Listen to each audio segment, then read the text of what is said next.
को सब्सक्राइब करें और सबसे पहले नोटिफिकेशन पाने के लिए बेल आइकन को जरूर प्रेस कर लें। अरे रेल दलस कतना जाना के कमे में कुछ खास कइले बा। अरे रेल दलस कतना जाना के कमे में कुछ खास कइले बा। आई बेटा अभिषेक यादव से रंगबाजी करतड़े।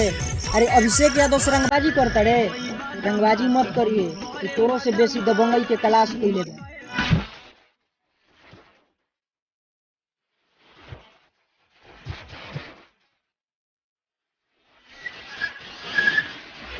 अरे प्यार से पेश आविन करा से न तो हर बतिये में रजामंद कर दी। अरे प्यार से पेश आविन करा से न तो हर बतिये में रजामंद कर दी है। अरे बाबू रजनीश यादव के आंख दिखावत अरे। अरे बाबू रजनीश यादव के आंख दिखावत अरे, तो रखिया हमेशा खातिर बंद कर दी है।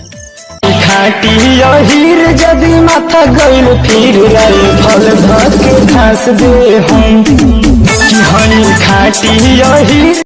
अरे बिजली के तार छुअ तड़े झटका लगी फेंका जेबे।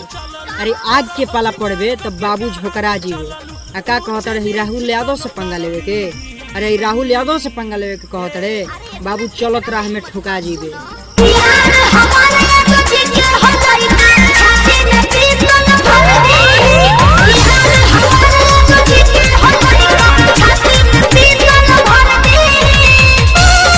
अरे आंडू पांडू के गैंग लेके ऋतिक सरकार से टकराए के देखत अड़े ख्वाब। अरे आंडू पांडू के गैंग लेके ऋतिक सरकार से टकराए के देखत अड़े ख्वाब। अरे तोरा आगना में अतना पीतल छिटाई तोरा खानदान के कोई ना देवे जाई यार। हो गई नाम हमर जिला में बरांड हो गई, परम परत रही तले कांड हो गई, नाम हमर जिला में बरांड हो गई। ते बात बात पर अपना के गुंडा बताओ लॉस तो सब तोर गुंडई निकाल दी है। ते बात बात पर अपना के गुंडा बताओ लॉस तो तोर सब गुंडई निकाल दी है। बाबू ई चांदी गांव के कुलदीप भैया हमें ई बात बात पर खिसियालन ना, जहिया इनकर दिमागवा खराब भइल तोरा छतिया पर चढ़ के करेजवा काट ली।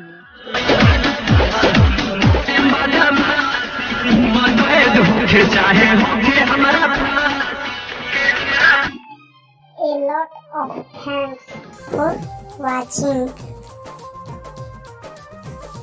Subscribe my channels for regular updates. Like, comment and share please.